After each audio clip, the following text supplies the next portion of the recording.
থানায় ক্রাকশাল বিভাগ রাখর আগুনি চন্দ্রপুর স্থিত বিবেকানন্দ বিচার মঞ্চনি কাইসা পান্দা পাইবেন উল চপ্রবজামনি হাপাঙ্গ তংनाय বদনি সামং সিতরা তানাय রকबाय पातिमुंखौ खरगथ सामं तानारनि आदं दुखुमाननि मुं आब्दुल हक याखुनो पातिमुं थायो नायमथाराव थांसयके सामं सितरा तानाय रक खालि थांबायका पातिमुंनो तै गुबुननि मालखौ सनारनि बिसिंखौ जलिमा नुकजाखा स्रांसेल चप्रबजामनि आब्दुल हक सामं सितरा तानारनि मुं थानाव कक्स जानाय हिनि कक्साका সিআরপি আছে তো এখন আমি এফআইআর লিখতেছি ওখানে দাম আমি আমার পোলাবেন্টে আসছিল না তারা আইছে ওখানে দাম হসপিটালে ট্রিটমেন্ট করে আর থানাতে এফআইআর কি মনে হচ্ছে আপনার আক্রমণের কারণটা কি কারণে হইতে পারে? আক্রমণের কারণ হচ্ছে আমাদের যে শ্রমিকের দায় দাবি শ্রমিকের নিয়ে যে আজকে বিজেপি সরকার করার পরে 4 বছর চন্দ্রপুর আইএসবিটি আমি সবাই নির্বিশেষে এক সময় বেশি চলি এই সময় বিশেষ চলার কারণে পিছনে এটা বিরোধীরা একটা হাত থাকতে পারে ম্যাক্সিমাম পোলাবাইন আইছে এটা আমরা প্রাক্তন বিধায়কের ছেলেরা তার লোকে আড়াবাড়া করছে আমি দেখছি প্রাক্তন বিধায়কের লোকে তারা আড়াবাড়া করছে আজকে আমার উপর আঙ্গুল উঠে গেছে আমি তার বাইরের না আমি এই স্ট্যান্ডার্ডের শ্রমিক গেন্ডিমিনি করে ড্রাইভার হয়েছি কিন্তু আমার ওই কথা না আমার প্রেজেন্ট যে গার্জিয়ান আছে যে কাউন্সিলর এই কাউন্সিলরের নেতৃত্বে খুদ মন্ডল প্রেসিডেন্ট এনও প্রেজেন্ট আমার মেয়র আর ভাইস প্রেসিডেন্ট যাওয়ার পরে গ্রেটটা কোর্স হয়েছে পরেই এই শুরু হয়েছে আমি তো প্রোগ্রামটা খুব সুন্দরভাবে করে শেষ আপনি আপনার যে শ্রমিক নেতা বিপ্লব করোনারা জানাইছেন বিষয়টা? হ্যাঁ বিপ্লব দা এখন প্রেজেন্ট আছিল সবাইরই এখন আমরা সন্ধ্যার সময়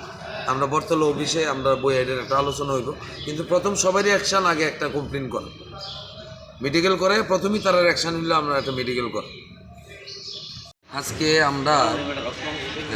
বিবেকানন্দ বিচার মঞ্চে আমরা একটা প্রোগ্রাম চন্দ্রপুর আইসিবিটি শাখাতে শুরু হয় ধরো আনুমানিক 12:20-30-এর ভিতরে উপস্থিত ছিল আমাদের বিচার মঞ্চের সভাপতি রাজীব ভট্টাচার্য জেনারেল সেক্রেটারি তপন দাস 6 আগরতলার মণ্ডল প্রেসিডেন্ট 6 আগরতলার 10 নম্বর ওয়ার্ডের কাউন্সিলর সুমা মজুমদার তারপরে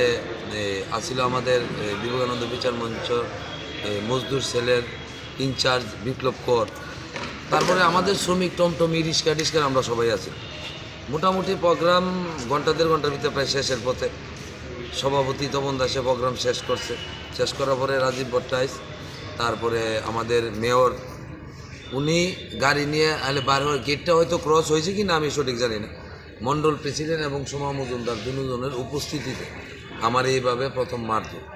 প্রথম আমাকে যারা মারধর করছে আমার পুরুষঙ্গ ধরে রাখছে আমি চিল্লাইতেছি কেউ ছাড়ে না তারপরে যেন প্রায় 60-70 জন অরুণ দরুম কিলাইতেছে আমি আর প্রাণ নাশের তারপর দিই তারা একজনের লোক ছোটো একটা কিতা জানি আমার কোমরটা ধরে রাখছে হয়তো এটা একটা ডুঙ্গার মতন লাগছে এটা কিতা কই কইতে না এর মতন মানুষ ধরে হয়েছে ছেড়ে দিছে হয়তো এটা পিস্তল হইতে পারে এর ভিতরে 1-2 নাম জানি একজন দিচ্ছে আরাধন দেবনাথ ভাই কাগজটা দিয়েছে ওই নামটা আমি কই আরাধন দেবনাথ এই নামটা দিয়েছি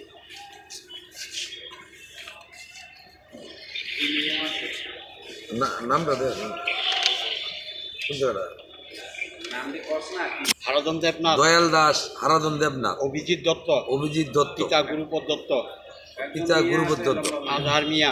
এরপরে একজন হচ্ছে আজহার মিয়া, তাদের সঙ্গে আরো 50-60 মানে 50-60 জন আছে। নেতৃত্ব হচ্ছে আমাদের কাউন্সিলর। অনুষ্ঠান শুরুর পরে তুই তাই একটু আমার লোক মত বিরোধিতা হয়েছে। আমরা তো আইএসবিটি শ্রমিক সংগঠনটা চালাইতেছি আজকে বিগত দিন আমরা শান্তিপূর্ণভাবে আছি, আমরা এলাকাবাসী নিয়ে আমরা চলতেছি। তারা আমাদের 6 আগরতলার কোনোদিন ছেলে রাখছে না। এবার কাউন্সিলর হওয়ার পরে